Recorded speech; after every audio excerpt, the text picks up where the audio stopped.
dito? Kasi solo natin yung lugar. 집행을 뭐 하려고. 좋아하는 게 뭔지도 모르면서.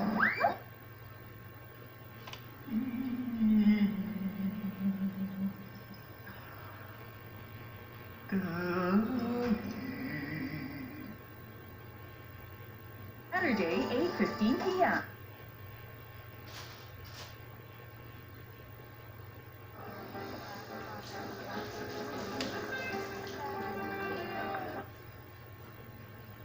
O, uluhan sa pusod ng katimukan upang aliwin ang sarili sa sining ng musika at sayaw. Paglipas ng 3 taon, pinatay ng tiyuhin ni Prinsipe Wu Luan ang kanyang kapatid, ang emperador, at inagawang trono ng emperatris. Palihim na inutusan ni Emperatriz Juan ang kanyang mga tauhan upang bigyan ng babala si Prinsipe Wu Luan tungkol sa nangyaring pagpatay at hikayatin siyang bumalik.